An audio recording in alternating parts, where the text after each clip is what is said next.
बेटा आज का चैप्टर है धर्म की आड़। सबसे पहले लेखक का परिचय कि लेखक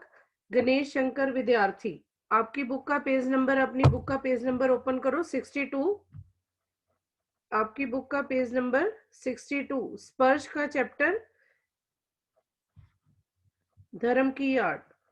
सबसे पहले गणेश शंकर विद्यार्थी जो हमारे लेखक हैं उनका परिचय कि उनका जन्म जो है वो इलाहाबाद शहर में 1890 को हुआ। एंट्रेंस पास करने के बाद कि वो एक सरकारी मुलाजिम थे, कि वो सरकार के करेंसी विभाग में, जहां पर नोट जो है उनकी छपाई होती है या पैसे जो हैं वो मनी जो है वो बनती है, तो करेंसी दफ्तर में एक मुलाजिम कर्मचारी थे। इनका परिचय जानना इसलिए जरूरी है क्योंकि जो हमारा चैप्टर है उसमें इन्होंने जो भी लिखा है वो इनके जीवन परिचय से ही संबंधित है। इसलिए जब 1921 में ये जो इन्होंने साप्ताहिक न्यूज़पेपर जो था उसमें, उस न्यूज़पेपर में इन्होंने खुद निकालना शुरू किया, क्योंकि भारत की आज़ादी की अलग अलग ज्योति जगाने के लिए इन्होंने जो रचनाएं की, जिनका अनुवाद इन्होंने बाद में किया, वो सब ये अपने न्यूज़पेपर जो इन्होंने निकाला, प्रताप अखबार साप्ताहिक वीकली, तो उसमें लिखते थे। और इसी के साथ इन्होंने अपने गुरु के बारे में बताया है कि इनका महावीर प्रसाद द्विवेदी जो हिंदी साहित्य के, हिंदी लिटरेचर के एक बहुत महान व्यक्ति हुए हैं, उनको इन्होंने अपना गुरु माना। और इनकी जो भी समाचार पत्र में छपने वाले लेख थे उनका ज्यादातर अधिकतर इनका जो था वो सिर्फ आजादी, देश की आजादी और लोगों को जागृत और लोगों में चेतना भरने वाला था। पर जब भी इन्होंने ऐसी रचनाएं लिखी तो अंग्रेजों ने इनको बार बार अपने खिलाफ विरोध के रूप में सोचते हुए कि जो भी ये लेख लिखते हैं वो भड़काने वाले हैं, तो उनको बार बार जेल में डाला गया। इनकी अखबार को भी बंद करवाना चाहा। और फिर उन्होंने बताया कि 1931 में जो सांप्रदायिक दंगे हुए, जब 1931 में भारत की आजादी के लिए पूरी तरह से मांग की गई, तो उन दंगों को शांत करवाने के प्रयास में इनको अपने प्राणों की बलि देनी पड़ी। और इनकी मृत्यु पर महात्मा ने कहा, महात्मा गांधी ने, कि काश ऐसी मौत मुझे मिली होती, क्योंकि देश की आजादी के लिए लोगों को अहिंसा का रास्ता दिखाने के लिए उन्होंने जो कार्य किया, उनके बाद अब इनके जीवन में इन्होंने जो जो रचनाएं लिखी उनके बारे में, लेखक के बारे में बताया गया है कि गरीब, किसान, मजलूम मजलूम जो मजबूर लोग थे, जिनको जबरदस्ती अपने यूज के लिए इस्तेमाल किया गया, उनके प्रति सच्ची हमदर्दी का इजहार इन्होंने किया। देश की आजादी की मुहिम के आजादी के लिए जो भी कार्य चल रहा था उसके आड़ में उसकी उसको आगे रखते हुए कई लोगों ने सिर्फ अपने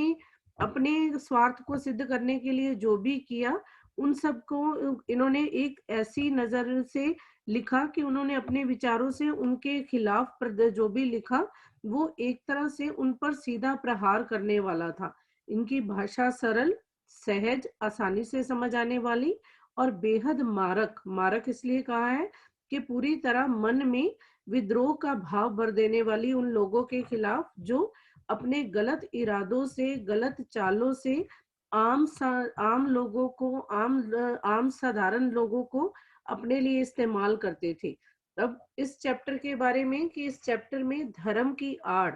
आड़ ओट के पीछे छिपकर, धर्म के पीछे छिपकर कैसे कैसे गलत कार्य किए गए, कौन सी ऐसी नीतियां थी, कौन से ऐसे कानून नियम थे जिनके कारण समाज का वह वर्ग जो सिर्फ इन लोगों की बातों में आ जाता है, उनका शिकार हुआ, और उनके बारे में लेखक ने हमें बताया है। हाँ जी, हमारा चैप्टर है धर्म की आड़। आड़ शब्द का अर्थ मैंने बताया, ओट में छिपना, किसी के पीछे छिपना। तो धर्म की ओट में, धर्म की ओट में छिपकर जो कार्य किया, जिन लोगों ने किया, उनके बारे में लेखक ने बताया।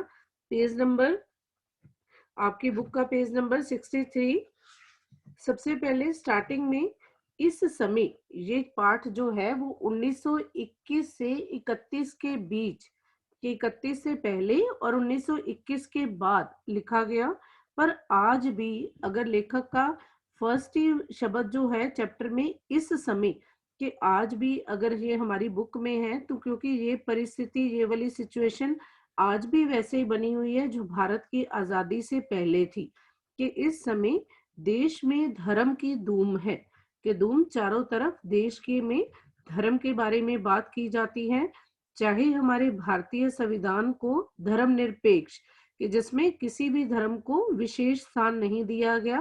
प्रत्येक धर्म को समान आदर, समान स्थान दिया गया है, कि कोई भी व्यक्ति किसी भी धर्म को मान सकता है। पर फिर भी अभी भी भारत में क्या है कि हमारे देश में धर्म की धूम है, कि धर्म के नाम पर उत्पात लड़ाई झगड़े किए जाते हैं,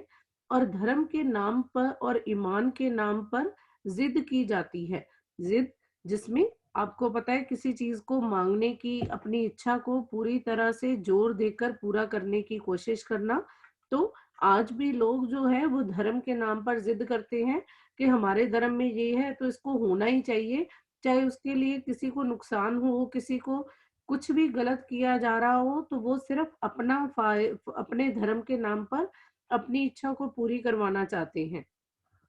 लेखक ने उन्हीं के बारे में कहा है कि अगर लड़ाई झगड़े होते हैं तो वो भी धर्म और ईमान के नाम पर, जिद की जाती है तो वो भी धर्म और ईमान के नाम पर। अब यहाँ पर उसने सिर्फ एग्जाम्पल, उदाहरण देने के लिए विशेष तौर पर धर्म का नाम नहीं लिखा,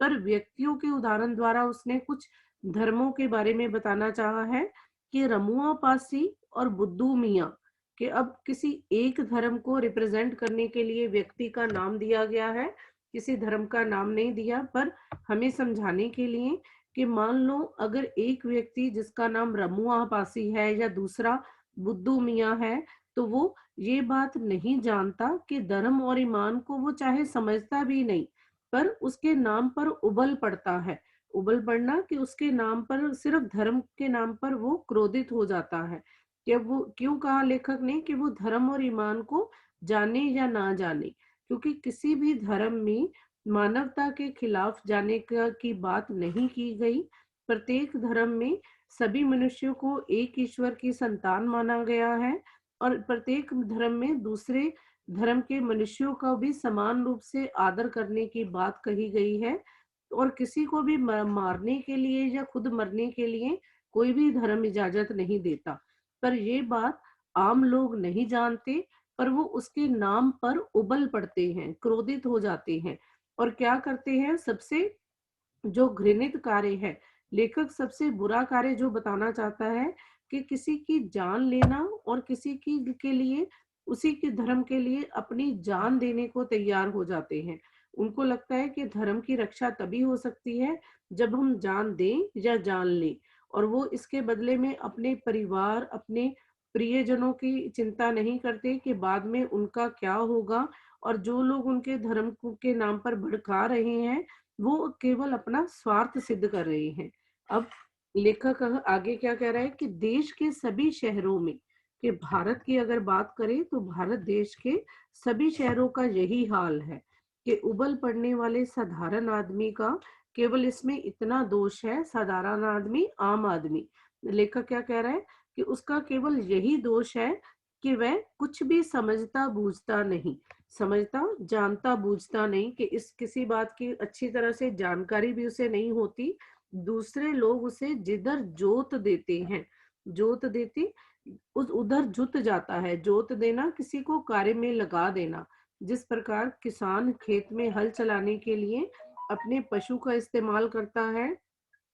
एक तरह से मनुष्य को लेखक ने पशु प्रवृत्ति का माना है, कि वो बिना इस बात को जाने समझे कि उसमें क्या सच्चाई है, जिधर भी उन्हें कुछ लोग लगा देते हैं वो उसी तरफ लग जाता है। क्यों? क्यों अगर हमारे आसपास के साथ व्यक्ति कोई है जो है हमारे धर्म से संबंध नहीं रखता, पर हमारा उससे कोई वैर विरोध नहीं है, कहीं दूसरे शहर में कुछ बात हुई और हम अपने साथ वाले के प्रति अपने मन में वैर भाव रखने लग जाते हैं, तो यही समझाने के लिए लेखक कह रहा है कि सिर्फ बिना जाने समझे जब हम किसी कार्य में लग जाते हैं जो जिसमें यथार्थ वास्तविक दोष क्या है वास्तविक रूप में गलत क्या है कि कुछ चलते पुर्जे किसको कहा है? चालाक लोग। चलते पुर्जे लोग पढ़े लिखे लोगों का या मूर्ख लोगों की शक्तियों और उत्साह का दुरुपयोग कर रहे हैं। कि वो क्या कह रहे हैं कि इसमें वास्तविक दोष क्या है, वास्तव में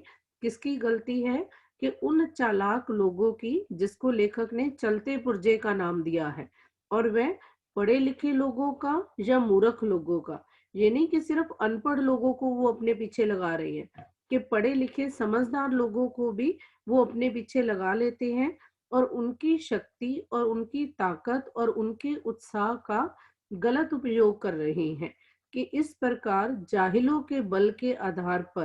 कि जाहिल किसको कहा है? कि जो समझता बूझता नहीं, जो पूरी तरह से बिना सोचे विचारे किसी के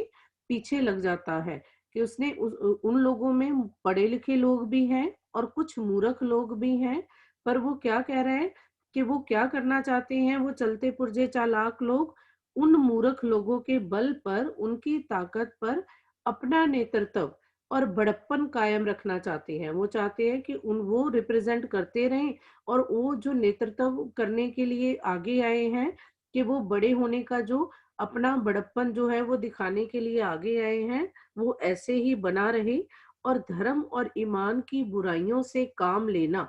क्योंकि उनको लगता है कि अगर हम धर्म और ईमान के नाम पर कुछ बुरा कह के किसी दूसरे के बारे में कुछ गलत कहेंगे, तो दूसरे से अपना काम निकालना हमारे लिए सुगम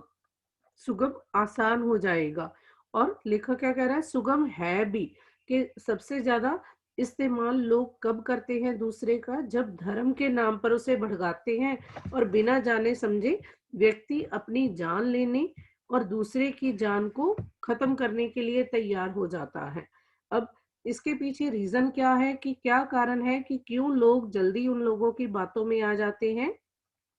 साधारण से साधारण आदमी तक के दिल में ये बात अच्छी तरह बैठी कि धर्म और ईमान की रक्षा के लिए प्राण दे देना वाजिब है, वाजिब उचित। क्योंकि लेखक क्या कह रहा है कि साधारण आम लोगों के मन में, चाहे वो कितना ही नॉर्मल आदमी हो, कि हर एक के मन में ये बात अच्छी तरह से बिठा दी गई है कि धर्म की रक्षा के लिए प्राण देना, अपनी जान न्यौछावर करना सबसे वाजिब उचित है। और बेचारा, अब इसने क्या कहा है कि साधारण आदमी, आम आदमी जो है वो धर्म के तत्वों को क्या जाने? प्रश्नवाचक चिन्ह डाला है कि वो अगर आ जाए कि इस पंक्ति का आशय स्पष्ट कीजिए, इसमें लेखक क्या कहना चाहता है? कि वास्तव रूप में साधारण आदमी को ये तो सिखा दिया गया है कि धर्म के लिए जान देना उचित है, पर वो धर्म के वास्तविक तत्व, कि धर्म किस आधार पर बनाया गया है, उसको नहीं जानता। कि धर्म दूसरे व्यक्ति की जान की सुरक्षा के लिए भी हमें कहता है कि क्योंकि सभी एक ईश्वर की संतान, तो प्रत्येक मनुष्य के प्रति अपने भाई होने का कर्तव्य निभाते हुए हमें किसी की जान लेने का अधिकार नहीं। पर सिर्फ धर्म के नाम पर अगर हम उसकी जान ले रहे हैं, अपनी जान दे रहे हैं, तो ये लेखक के अनुसार उचित नहीं है। अब यहाँ पर लकीर पीटना मुहावरा, एक ही बात को बार बार दोहराते रहना या किसी एक परिस्थिति को जाने बिना उसी के पीछे पूरी तरह से रूढ़िवादी होकर कार्य करना। कि अब लकीर पीटते रहना, कि धर्म कह रहा है कि अपनी जान देना धर्म के लिए उचित है, तो बिना परिवार, बिना अपने पीछे सदस्यों की चिंता किए बिना आप धर्म के लिए जान दे दो, तो पूरे परिवार का के प्रति जो आप अपना कर्तव्य है वो सही नहीं निभा रहे। तो ये कहना कि लेखक कह रहा है कि धर्म नहीं है, कि वे अपना धर्म समझने लगते हैं कुछ लोग, कि हमें जान दे देना है पर धर्म के लिए। तो इसी अवस्था का लाभ जो है वो चालाक लोग बहुत बेजा बेकार, कि उन लोगों का बेकार में फायदा उठा रहे हैं। कि इसी अवस्था का, क्योंकि उनको पता है कि धर्म के लिए जान दे देना उचित है। अब यहाँ पर नेक्स्ट पैराग्राफ में लेखक जो है वो वेस्टर्न कंट्रीज जो है, पाश्चात्य देश, पश्चिमी देश, भारत पूर्व में है, तो हमारे ऑपोजिट पश्चिमी देश जो विदेशी है, उनके बारे में लेखक बता रहा है कि उनका कंपैरिजन करते हुए कि वहां क्या है, धनी लोगों की गरीब मजदूरों की झोंपड़ी का मजाक उड़ाती हुई अट्टालिकाएं आकाश से बातें करती हैं। आकाश से बातें करना, बहुत ऊंचा होना। अट्टालिकाएं, इमारती। कि लेखक क्या कह रहा है, पश्चिमी देशों में, वेस्टर्न कंट्रीज में क्या है,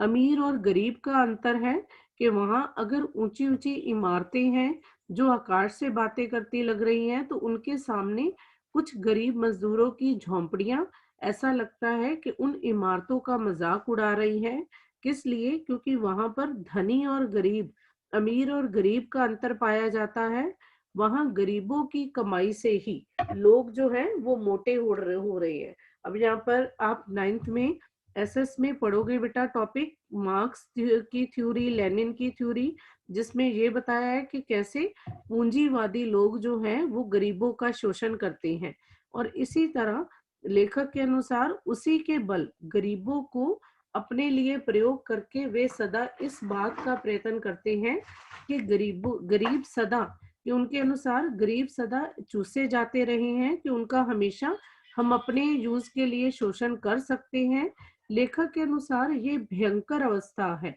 भयंकर, कि लेखक ये मान रहा है कि ये एक खतरनाक स्थिति है। इसी के कारण साम्यवाद, बोलेशिविज्म आदि का जन्म होता है, कि जिसमें एक वर्ग दूसरे वर्ग का शोषण करता है, उसको अपने लिए इस्तेमाल करता है। और हमारे देश में ये बात उसने, अगर क्वेश्चन आ जाता है पाश्चात्य या पश्चिमी देशों की स्थिति का लेखक ने क्या वर्णन किया है, कि वहां की स्थिति क्या है, वहां केवल अमीर और गरीब में धन के आधार पर, पैसे के आधार पर अंतर पाया जाता है। वहां की स्थिति क्या है कि अमीर गरीबों को अपने लिए प्रयोग करके और अधिक अमीर होते जा रहे हैं, और इस तरह धन की, पैसे की असमानता के कारण एक वर्ग अधिक अमीर और दूसरा वर्ग अधिक गरीब होता जा रहा है। इसके ऑपोजिट हमारे देश में इस समय, कि अगर ये पाठ मैंने आपको बताया कि 1921 के बाद लिखा गया, पर आज भी अगर ये हमारी परिस्थितियों के अनुसार सही है, हमारे देश की समस्या को आज भी वैसे ही बनी हुई है, उसी को एक्सप्लेन कर रहा है, तो इस समय भी धनपतियों का इतना जोर नहीं है। हमारे देश में ये स्थिति नहीं है कि अमीर और गरीब का अंतर अधिक हो और अमीर गरीबों का शोषण करते रहें। पर यहाँ सबसे गलत स्थिति क्या है कि धर्म के नाम पर आज भी कुछ इने गिने आदमी, अब ये लेखक कह रहा है कि सभी नहीं, पर कुछ ऐसे कम संख्या में लोग जो अपने हीन स्वार्थों के लिए, स्वार्थ अपने मतलब के लिए, अपनी स्थिति को सुधारने के लिए करोड़ों आदमियों की शक्ति का दुरुपयोग किया करते हैं। कि सिंपल में इसके लिए उदाहरण मैंने क्या बताया, कहीं दूसरे शहर में कोई घटना घटित हुई, हमें ये भी नहीं कई बार पता होता कि उसमें सच्चाई भी है, या किसी ने अफवाह दूसरे धर्म को सिर्फ लड़ाने के लिए ये फैला दी है, कि वहां की परिस्थिति भी पता नहीं होती, पर हम बिना जाने दूसरे धर्म के लोगों के खिलाफ बोलने लगते हैं, उनको, उनके लिए अपने मन में वैर का भाव रखने लग जाते हैं, चाहे उस व्यक्ति ने कुछ किया भी ना हो। तो ऐसे ही उन चालाक और स्वार्थी लोगों के स्वार्थ को, उनके मतलब को पूरा करने के लिए करोड़ों आदमी जो हैं वो इस बात का गलत फायदा उठाकर उनका नुकसान पहुंचाने का कार्य करते हैं। अब लेखक के अनुसार गरीबों का धनाढ्यों अमीरों द्वारा चूसा जाना, या अमीरों द्वारा गरीबों को नुकसान पहुंचाया जाना इतना बुरा नहीं है, जितना बुरा है कि यहाँ के इस समय यहाँ पर क्या है, बुद्धि की मार। अगर क्वेश्चन आ जाए धन की मार और बुद्धि की मार में अंतर बताओ, कि धन की मार क्या है, जब अमीर व्यक्ति गरीब व्यक्ति को अपने लाभ के लिए इस्तेमाल करता है और उसके आधार पर खुद अमीर होता जा रहा है और उसको उसके कार्यों का पूरा भुगतान नहीं किया जाता, तो वहां धन की मार। और ये अधिकतर पश्चिमी देशों में, यहाँ है बुद्धि की मार, वहां, और यहाँ का अर्थ क्या है, वहां पश्चिमी देश, यहाँ भारत भारत में,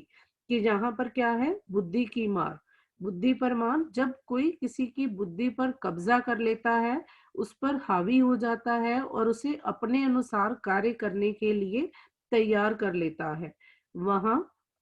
पश्चिमी देशों में बताया गया है, धन दिखाकर कि सिर्फ पैसे के लालच के कारण करोड़ों को अपने वश में किया जाता है और फिर मन माना जितना वो चाहते हैं धन पैदा करने के लिए जोत दिया जाता है, लगा दिया जाता है। इसका सिंपल उदाहरण है बेटा, आज आज भी अगर हमारे भारतीय युवा जो हैं वो अगर विदेश जाना चाहते हैं तो कहीं ना कहीं उसके पीछे सबसे बड़ा रीजन क्या है कि धन का लालच, पैसे की पूर्ति की इच्छा रखना, कि वहां पर क्या है, उनको लगता है कि पैसा जो है वो बहुत अधिक है, तो उस पैसे के लालच में वो वहां पर जाकर काम कर दिन रात काम करना चाहते हैं और लगता है कि उस कोई एक वर्ग जो उनका इस्तेमाल करके अपनी मर्जी से धन पैदा करता है और वो उसी कार्य में जोत दिए जा गए कि लगे रह जाते हैं। पर यहाँ पर क्या है कि बुद्धि पर पर्दा डालना कि बुद्धि पर कब्जा करने के लिए उस व्यक्ति को सबसे पहले ईश्वर का और आत्मा का डर दिखाकर अपने लिए स्थान बनाना। क्योंकि जब किसी की बुद्धि पर कब्जा करने के लिए वो चालाक लोग प्रयास या कोशिश करते हैं तो सबसे पहले क्या भय दिखाते हैं कि हमारा ईश्वर इस बात की आज्ञा नहीं देता, और ईश्वर के नाम पर, आत्मा के नाम पर और फिर धर्म और ईमान के नाम पर वे स्वार्थी लोग अपना स्वार्थ सिद्ध कर देते हैं और दूसरों को लड़ना और झगड़ना, ये लड़ाना और भिड़ाना झगड़े के लिए तैयार करना, वो ये कार्य करने में उनको लगा देते हैं। क्योंकि वो ये नहीं चाहते कि वो किसी भी तरह से उनके स्वार्थ की पूर्ति में ना आगे आए, क्योंकि वो कभी खुद मरने के लिए या खुद दूसरे को मारने के लिए आगे नहीं आते, पर वो उन लोगों को तैयार कर देते हैं जो आम लोग हैं, जिन्हें ईश्वर और आत्मा के नाम पर, धर्म के नाम पर डर दिखाकर या किसी भी तरह से उनकी बुद्धि को अपने कब्जे में लेकर तैयार किया जाता है। बेटा ये क्वेश्चन इंपॉर्टेंट है, चाहे ये इस तरह आ जाए, धन की मार और बुद्धि की मार में अंतर बताओ, या बुद्धि की मार को लेखक ने सबसे बुरा क्यों कहा गया है। क्योंकि धन की मार में केवल अमीर और गरीब में अंतर होता है, उसमें किसी की जान को नुकसान पहुंचाने का कार्य नहीं किया जाता। लेखक के अनुसार बुद्धि की मार सबसे अधिक बुरी है, क्योंकि इसमें व्यक्ति पर की बुद्धि पर पर्दा डालकर उसको अपने वश में करके उसकी जान लेने और उस दूसरे की जान को समाप्त करने के लिए उसे तैयार कर दिया जाता है। लेखक के अनुसार कि वो क्या चाहता है कि कम से कम जो हमारा मौलिक अधिकार है, हमारा फंडामेंटल राइट है, सबसे पहले कि किसी की जान लेना या देना, कि उसके लिए अपनी जान की सुरक्षा और दूसरे की जान को लेने का कार्य व्यक्ति द्वारा न किया जाए। इसलिए लेखक ने बुद्धि की मार को सबसे अधिक गलत कहा है। नेक्स्ट पैराग्राफ, मूर्ख बेचारे। अब वो उन लोगों को, जो लोग इनके हाथों में आकर इनके अनुसार कार्य करने लगते हैं, उन लोगों को लेखक मूर्ख क्यों कह रहा है? क्योंकि वह केवल धर्म की दुहाई देते हैं और दीन दीन चिल्लाते हैं। दीन शब्द का अर्थ है गरीब, कि वो क्या चिल्लाते हैं कि एक तरह से वो गरीब भी हैं और धर्म के नाम पर उनको तैयार भी किया जाता है। और उन्हीं मूर्ख लोगों को वो किस लिए इस्तेमाल करते हैं? अपने प्राणों की बाजियां खेलने, कि अपने प्राण न्यौछावर करने के लिए, कि धर्म के नाम पर वे अपने प्राण देने के लिए तैयार होकर उन थोड़े से अनियंत्रित और धूर्त आदमियों को आसन ऊंचा करते हैं और उनका बल बढ़ाते हैं। अब लेखक के अनुसार जो लोग धर्म की दुहाई देते हैं, उनके लिए अपने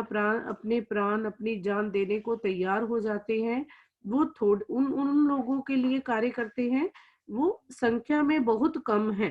कि ये नहीं कि सभी लोग ऐसे हैं, कि वे थोड़े से अनियंत्रित, जो किसी के नियंत्रण में नहीं है, जो किसी की रोक टोक को सहन नहीं कर पाते और धूर्त चालाक आदमी है, जिनके पीछे उनका मोटिव क्या है? सिर्फ अपना आसन ऊंचा करना, अपना स्थान ऊंचा करना और अपना बल बढ़ाना, कि अपनी ताकत को बढ़ाना, जिसके लिए वह उन लोगों को प्राण देने के लिए तैयार करते हैं, उन लोगों को धर्म के नाम पर पूरी तरह से मूर्ख बनाते हैं, और जिनके पीछे उनका स्वार्थ क्या है? अपनी स्थिति को और अधिक मजबूत करना, और इस तरह धर्म और ईमान के नाम पर इस भीषण व्यापार को रोकने के लिए अब लेखक ने क्या कहा है कि ये व्यापार जो है वो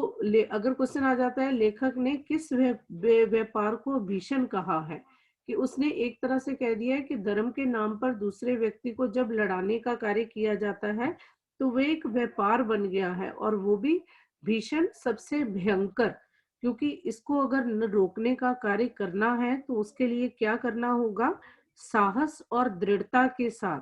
साहस, हिम्मत, दृढ़ता, मजबूत इरादों के साथ उद्योग होना चाहिए कि दूसरा व्यक्ति भी इस व्यापार के लिए तैयार हो, कि वह हिम्मत और दृढ़ निश्चय के साथ इस कार्य को करेगा, कि वो उनकी बातों में नहीं आएगा। अब लेखक क्या चाहता है कि अगर वो भड़का रहे हैं, कि ये नहीं कह रहा कि धर्म के नाम पर आप धर्म के लिए प्रेम ना रखो या धर्म को ना मानो, पर उन स्वार्थी लोगों के स्वार्थ को समझकर अपनी जान देने के लिए और दूसरे की जान लेने के लिए तैयार ना हो। क्योंकि लेखक का मेन उद्देश्य क्या है इस पाठ में समझाने का, कि अपने प्राणों की बाजी खेलने के लिए वह कुछ लोग तैयार हो जाते हैं, और वह लोग सिर्फ अपने स्वार्थ को पूरा करने के लिए ये कार्य करवा रहे हैं, कि जहां लेखक का यही उद्देश्य है कि वो लोग कभी आगे नहीं आते, वो खुद मरने के लिए कभी साथ में या किसी को मारने के लिए आगे नहीं आएंगे। पर इन लोगों के इस व्यापार को रोकने के लिए, अपने प्राण न देने के लिए आपको साहस और दृढ़ता के साथ, साहस, हिम्मत और दृढ़ निश्चय के साथ इस बात को मानना होगा। जब तक आप ऐसा नहीं करोगे तब तक भारतवर्ष में नित्य प्रति प्रतिदिन ये ऐसे झगड़े जो हैं वो धर्म के नाम पर बढ़ते जाएंगे, और इनको कम नहीं किया जा सकता। हाँ जी, नेक्स्ट पैराग्राफ में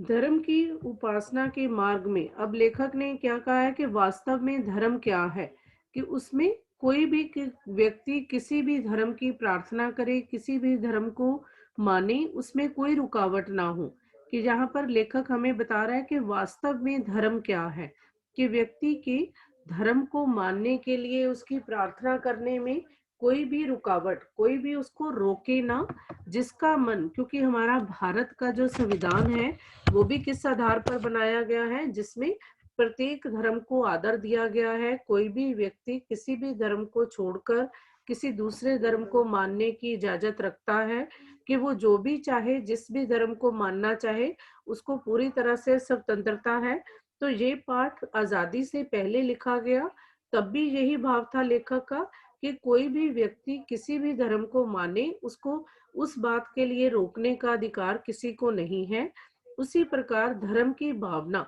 कि अपने मन में जो भी धर्म को वो व्यक्ति मानना चाहता है, वो उस भाव को अपने मन में जगाए। पर धर्म और ईमान का जो है वो मन का सौदा है, ईश्वर और आत्मा के बीच का संबंध है, कि व्यक्ति की आत्मा और ईश्वर के बीच का, कि ये एक आंतरिक संबंध है। इसको आप बाहरी तौर पर लोगों को भड़काने का कार्य न करें। धर्म क्या है लेखक के अनुसार? आत्मा को शुद्ध करने और ऊंचे उठाने का साधन।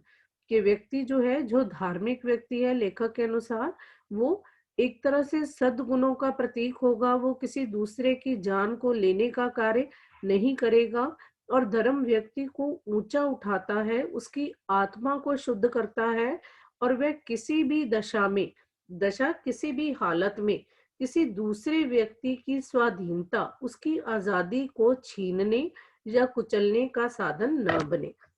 मैंने आपको बताया कि इस पाठ का मेन उद्देश्य ही यही है। लेखक सिर्फ हमें क्या समझाना चाहता है, कि धर्म की ओट में छिपकर जो लोग अपने स्वार्थ को सिद्ध करने के लिए किसी दूसरे को इतना भड़का देते हैं, कि वे दूसरे की जान लेने को या अपनी जान देने को तैयार हो जाता है, न तो वे किसी दूसरे व्यक्ति के जीवन की आजादी को छीने, और ना ही उसको समाप्त करने का साधन बने। तो इसलिए धर्म क्या है, कि कोई भी व्यक्ति किसी भी धर्म को माने, अपनी आत्मा को शुद्ध करना चाहे, उसे और ऊंचे उठाना चाहे, ईश्वर और आत्मा के बीच में संबंध स्थापित करे, पर कभी भी किसी दूसरे व्यक्ति की आजादी को समाप्त करने का प्रयास न करें। अब आगे वो ये भी कह रहा है कि अगर आपका मन चाहे, आप उस जिस तरह का धर्म आप मानना चाहते हैं, उस तरह का धर्म आप मानो, और दूसरे का मन चाहे उसी प्रकार का धर्म वह माने। कि अब अगर आप अपने लिए आजादी चाहते हो, कि आप जिस धर्म को मानना चाहते हो आप मान रहे हो, तो दूसरे को भी वैसी ही आजादी दो कि वह जिस तरह चाहता है वह अपने धर्म को माने। पर दो भिन्न धर्म को मानने वाले लोग, कि अलग-अलग धर्मों को मानने वाले लोग कभी भी उनके बीच में कोई भी ऐसा स्थान ना हो कि जहां वो टकरा जाए। कि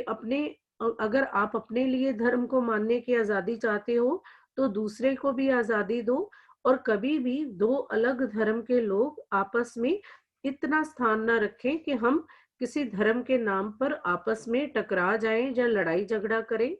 यदि किसी धर्म के मानने वाले कहीं जबरदस्ती टांग अड़ाते हैं, फिर से मुहावरा, जबरदस्ती टांग अड़ाना, रुकावट डालना। यदि कोई किसी और व्यक्ति के धर्म में मानने में, उसके धर्म की स्वतंत्रता में किसी तरह की रुकावट डालता है, तो इसका वह कार्य देश की स्वाधीनता के विरुद्ध समझा जाए। अब लेखक, ये आजादी से पहले लिखा गया पाठ मैं बार बार बता रही हूँ। तो लेखक क्या चाहता था, कि वो करना चाहता था कि अगर कोई व्यक्ति किसी दूसरे के धर्म में किसी भी तरह की रुकावट डाले, तो इसे देश की स्वाधीनता, आजादी के विरुद्ध, कि ये समझा जाए कि ये आजादी के विरुद्ध किया गया कार्य है, तो ये विरोध के रूप में, देश के लिए एक विरोध के रूप में माना जाए। जब लोगों के मन में इस बात का, कि इसे देशद्रोह माना जाए एक तरह से, जब लोगों के मन में इस बात का भय होगा, तो वो जबरदस्ती या किसी भी तरह से कोई रुकावट देश के लोगों के मन में नहीं डालेंगे, कि धर्म के नाम पर कोई भी व्यक्ति किसी दूसरे के धर्म में रुकावट नहीं डालेगा।